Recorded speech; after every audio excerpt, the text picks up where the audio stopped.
Welcome to Soulful Connections, where we skip the small talk and head right into the soul talk. I'm Amanda Solar, and each week we share the kinds of stories that remind us we're not alone.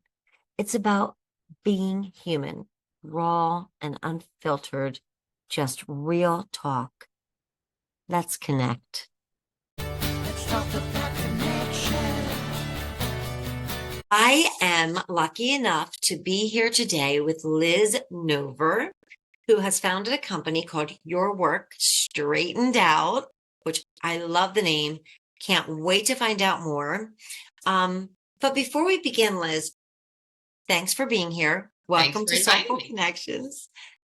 What has been making you happy lately? What has been something that just kind of has brought you joy? The days that are warm. Mm, We've had crazy weather here in Bucks County, Pennsylvania, and the nice days, I'm so excited. I am That so with you. that has brought me joy and anticipation of more than one in a row. Even if it's not hot or warm, I'll just take the sun. Sun. Yes, well, that goes with your name. That's true. Yeah, That's true. it gravitates. So your work straightened out.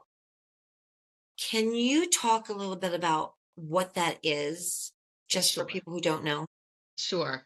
So I tackle challenges like skills training, process documentation, content writing for websites and presentations, and course design. And I untangle them with owners of small and solo businesses. I'm a lifelong educator and instructional designer, so I'm very accustomed to breaking complex things down so that people can learn. And everything that I do is about learning. It's either about helping employees learn the skills that they need to excel at their jobs or helping the public learn about the good work that you do. Nice. So I know from talking to you before, Liz, that your your professional journey was not a straight line. Not at all. Can you talk a little bit about like what were your expectations? How did you get here from there? I think my expectations at almost every point in the process didn't turn out to be what actually happened.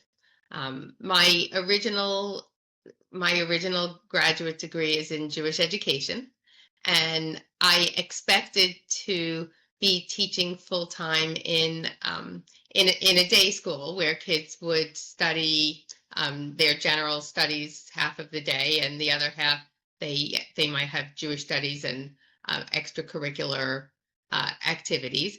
Uh, it did not work out that way because in the New York metropolitan area where I was when I finished grad school, there were not a whole lot of openings, and those that existed, the the employers seemed to want Israeli teachers who would teach Hebrew. Excuse me. So I did a lot of different kinds of teaching. Later, it worked out well, and I got very immersed in the Jewish community world. That led to a career as the director of adult learning, which was a lifelong learning program at a college, which I loved. I realized then that I loved working with adult students, and that opened up new, new doors to me. And the college was going through some financial troubles, and I got laid off. And so then I expected to be able to find a new one just like it right away, and found in the process that there weren't many jobs like that, and that the world of higher ed is a different kind of animal, and it was unwelcoming. So that time, I worked with a career coach who encouraged me to explore other kinds of adult learning. And I got very fascinated with adult learning in the workplace and instructional design and technology. But I couldn't jump right into that because I had never, even though I was used to presenting in front of a room of 200 people, I had never used slides. And so I didn't know PowerPoint. And that was the time in the 2012-ish that PowerPoint was king in corporate life. So not only to learn PowerPoint, but to learn other corporate technology and make connections in all these new industries, I returned to I returned to grad school for instructional design and technology. And I also launched into networking, which maybe we'll talk about. I love networking. Um, and that went great. I was successful in school. I did two wonderful internships. Um, I was already 52 when I was an intern, so that was a kind of interesting experience. But I didn't let that stop me. And I expected again to be able to land a good full-time job after I got out of school. And I saw that it was going to be a challenge because when employers would look at my resume, they'd see this long, extensive background in Jewish education. And now here I was in their, healthcare corporation Hmm. trying to get a job. And it then became my responsibility and something I had to work on perfecting to convince them that when you know how somebody learns, it doesn't really matter what the subject matter is, and it doesn't really matter what technology you use. I know how learning works. I know how to break things down. I know how to explain. I know how people retain. I know how to test, etc. So the first few years, I was able to land consulting gigs with agencies, and those got more and more responsible. And then I landed a full time position in a large inner city hospital in Philadelphia, where I was the senior instructional designer for a large staff of 9,000 people. Um, we can, it, I loved that position. Um, it enabled me to do head down design work, but also look at each course that I was building in the larger context of what was going on in the hospital writ large. Was this the right time for this group to have this training, etc.? So I had tactical and strategy, small and big picture. And I realized then that I like that combination a lot in my work, to mix very, very fine-tuned, detailed work with a very big picture of where does this belong in the big picture. I expected to stay at that job for the rest of my working years, but the hospital was acquired and I was subject to a layoff. And I expected to be able to find a similar position that I could jump right into. After all, this is years later, and I had tons of experience and lots of examples to show. And my earlier Jewish education career was far behind, but I was now years older, and it was post-COVID job market that was now filled with many, many wonderful classroom teachers who had decided the classroom was a stressful place. I'm going to go work in corporate learning. So the field of applicants was enormous.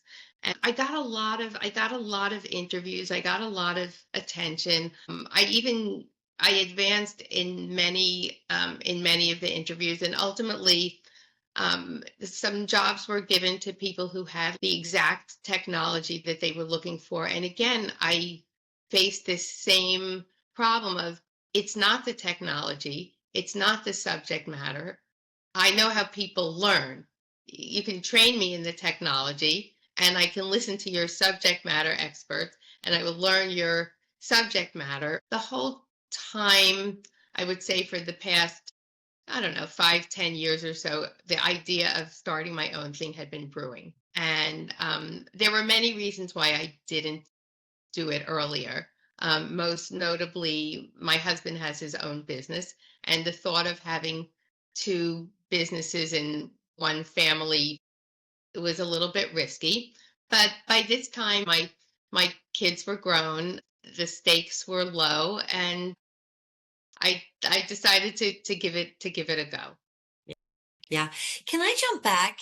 Because I'm Sure. curious about the role of Jewish learning Hmm. and education in your own life that made it such a passion that propelled you, to seek a career there.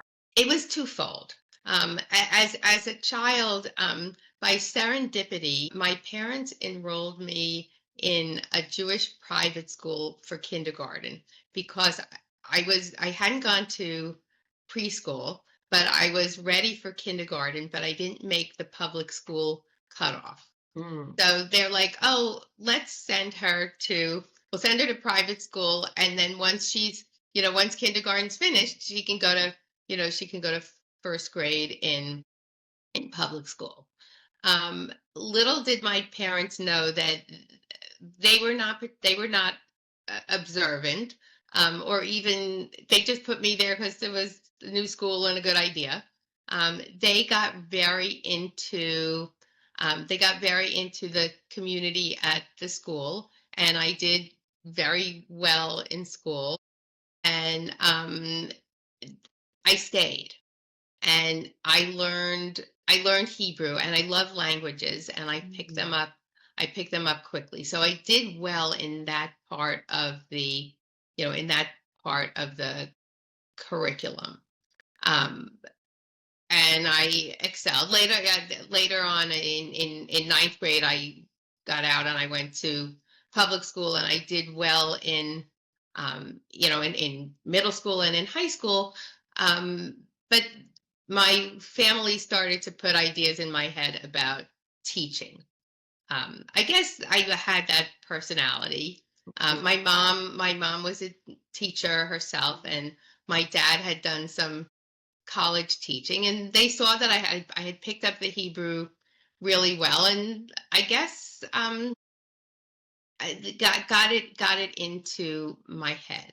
What I didn't think about back in the 1970s was that Jewish education is not a real lucrative field. Mhm. And I think I was at the end part of the generation where the parents said, "Oh, you'll get married. Mm. You Yeah. that won't be so much of a concern." And I don't know why, but I guess I bought into that, Mhm. and I didn't take advantage. I went to University of Pennsylvania. At the time, I don't know what it's like now, but I could have studied anything and gotten credit for it as part of as long as I completed the requirements for my major. So I had all these aptitudes that somehow I was not encouraged to explore. Mm. My husband once asked me, didn't it make you curious why your math score and your analytic scores, whatever they call it, on your SATs were really high? Why didn't you Yeah. pursue computer science, engineering, anything but anything but Yeah. Jewish education? So I did well in college. My college advisors were like, "Oh, you're going to grad school? Great, have a nice day." Nobody ever said, "Hey, you're Mm. in this huge university. You have credits Yeah. available." As I came in with AP credits, so I had, I could have studied anything, and my career exploration waited until I was way grown up. Yeah. Um, and so I pursued that career, and it worked out well. I did I loved my jobs within that field, but I got itchy. Yeah. Yeah, that's so interesting that it didn't stop you though, because look at what you did. You kept on learning to this moment. Yes. What about when you were navigating that frustrating post COVID, which I still think we're in to a certain degree, Yes. landscape? And now you're not fresh out of college. You're not meeting lots of great responses. How did you navigate the frustration or the disappointment or even the rejection during that time period? I talked a lot about it. So Mhm. I'm a I'm an extreme extrovert, and I get a lot of energy from being around people. And by the time I was in that spot, I had already made a lot of professional connections in the learning and development field. So I talked a lot to people and shared stories that I always feel like it helps me to share what I'm going through. Yeah. I don't For better or worse, I held back nothing, and that helped. And I am realistic in a way. Like, I wish there wasn't ageism in our Yeah. society, but I mean, nobody ever said you're too old for this job. But Right. um, Short of. I have to think Yeah. Yeah. it was part of it, and I kept going because I really have a lot to give. Yeah. I love my work. I love people and helping companies and helping businesses, and I I didn't want to give up. I don't want to retire. Yeah. You know, I have a lot of energy, and this is now something that I can do on, kind of on my own terms. Yeah. What about, you were talking about your husband said, oh my gosh, you have these incredible math scores and you went to this, incredible prestigious university. Do you hold regrets? Do you carry regrets? How do you handle that? I do. I have a lot of regrets, but I accept them as they're part of they're part of my life. But it's also inspired me to. I don't have to not make those choices now. Right. I don't have to stop learning. I can go in different directions. While I have lousy college advisors, I have mentors who I'm working with. When I started to think about forming the business, I have a Mm, mentor from SCORE and a mentor from the Pennsylvania Small Business Development Center. And so I have people to great. talk to and bounce ideas off of, in addition to my networking group. So, like, now I feel like the world's still open to me, and that's a perspective that I didn't have when I was younger. I love that because I think more and more of us are kind of looking at midlife as like a reframing and Hmm. almost like the world is wide open. What do we want? You take all of those experiences and that knowledge and apply it to whatever it is that's fueling you now. Yes, yes. Then no reason to stop. Yeah. So, speaking of what's fueling you now, what do you do for fun? Like, what's an enjoyable day for you? So I love hanging out with my friends and my family. I now have three little kids, and they are extremely fun. I love doing that. Whenever I'm with people, I'm happy. I'm involved in a number of organizations and volunteer, and Yeah. I enjoy my life, Yeah. but most of the time. Yeah, I hear you. We all have those days. So what about inspiration?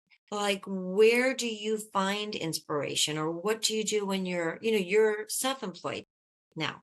So what about a day you wake up, you're just not feeling it? I'm pretty disciplined. And so I try to do something to move ahead. I'm not good at being idle either. I need to be moving in a direction. So even on the difficult days, especially, I think like, what could I do to energize me or move something somewhere? Yeah. So that often will relieve the funk. Yeah. Yeah. What about traits? So, what's a trait that you kind of really love in yourself? And what is a trait that draws you to someone? That okay, so in myself, probably my best and worst trait is probably my love for order. So anybody who knows me will describe me as Mm. super organized. It can drive my family members crazy, but then again, they rely on it when they need it. Uh, what draws me to others, I'm very easy at making new friendships. And there's almost nobody I who I can't have some friendship with. And so I like to listen. I like to listen to people's stories. I ask questions. What I think what draws me to people is if they're willing to engage with me. The rest is easy. Yeah. Yeah. So, what about you're such a positive person that I almost hesitate to ask, but a pet peeve, something that kind of can Yeah, drive you I crazy? have. I have some. I mean, in accordance with my love for order, I don't like going to bed with things undone. I don't like taking care of plants. Oh, Um, interesting. yes, I like looking at them, but I do not like the maintenance of Yeah. outside. I kind of get that because they can even be unpredictable, you Yes. know? Yes, And it's like, yeah. I just watered you. I just Right. pulled the dead leaves. What is going What do on? you want from me? Yeah, right. I worked on you yesterday. Right. So yes, like I mean I'm fine with people being Yeah. being living things, but I do not have a good relationship with That's plants. funny. I understand. I can kind of relate. I mean, I lack order, Liz, but I understand the whole plant thing because I'm the same way. I like to check a box and I've checked the box. I Right. order you. I put you in You. the sun. Like, tell me what else you want from me? Yes. What about like a movie or a book or something that has maybe shifted the way that you view the world or has made an impact on your life view or worldview? I can't say that there was a specific book or movie. What I look for in books, movies, theater, etc., is to be transformed Mhm. um, out of my head, out of Yeah. my space. I want to get lost. I want to get lost in what I'm reading. In the theater, I want to be very engaged. I want to be able to ignore the popcorn. Like if Yes. I come out of the movie and I didn't eat much popcorn, it means it was a really great movie because I was totally immersed. So that's sometimes a very high bar, and I'm often disappointed. So, You know, what was the last movie that you kind of ignored the popcorn? so we went to the movies last weekend, and we saw a movie called The Drama, Oh, and yeah. Haven't yeah. seen it. So it's about a couple who's engaged, and a conversation happens that really rocks their world and shapes the next few days, and definitely shapes the day of their wedding. And I didn't finish, but I didn't even start what I was eating. Oh, that's impressive.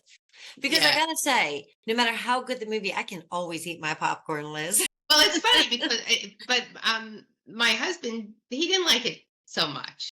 Oh, Um, and interesting. we don't always agree on plays and movies, Yeah. but I don't know. Somehow I did. Maybe it was the day, or I was just ready for getting transported out of my head. Yeah. Um, what about a guilty pleasure? Oh, chocolate. Yeah, that people, everybody knows that about me. I'm a milk chocolate gal. That includes ice cream, cake, and good chocolate chip cookies. Nice. Yeah, Yeah. that's my number one. So circling back to your business, because it's an entrepreneurial endeavor. It's your business. It's not you working for, Right. another entity. How does your business kind of feel personal to you and extend your own mission or purpose? So one of the things that I'm very committed to is being affordable for the small business community. One of the reasons that I started this is after I was laid off, I started to talk to people in small businesses, and I learned, I mean, I knew this, but it became more obvious. They didn't have somebody who they could call and say, hey, we're implementing this new technology. Can you help train our people? Or we have this PowerPoint that we're using to train staff, but they're not learning from it. What's wrong? Or we need a course on this to satisfy this requirement. Small businesses, they don't have anybody in-house that they can call upon. And I think sometimes they might think, oh, who am I going to ask to do this? If I hire a consultant, it's going to be expensive. I'll try to do it myself, or I'll pretend the problem doesn't exist. And I don't want that to happen. I want to be the learning team for small and solo businesses. And I want to be available to them at a price point that's not going to send them running away. Wonderful. And I feel very grateful now that I'm at a point in my life that I can do that. And I don't take that for granted. And I think part of continuing to reinvent yourself in midlife and beyond does presuppose a level of means that you can do that, and I know that not everybody can. Yeah. So wrapping it up, my entrepreneurial endeavor is called Soulful Living. Yes. That's the umbrella for all of the podcast and the magazine. When you hear that phrase or see it, because I know it's Mhm. spelled differently, what does that conjure up in you? What does that mean for you? A soulful life to me means one that is intentional and connected and full of people. I mean, that's what feeds my soul, connections and relationships. So, yeah. Wonderful. Well, Liz, thank you so much for coming on the Soulful Connections Thank podcast. you I for really having me. appreciate it. My Thank you. pleasure. Hey, thanks so much for listening. Thank you for being a valued part of the Soulful community. Thank you to William Aronson for writing, recording, and producing the Soulful Connections theme song. And finally, always know you're not alone. We are connected. We're all in this thing together, and you and your story are important. Let's just keep on connecting.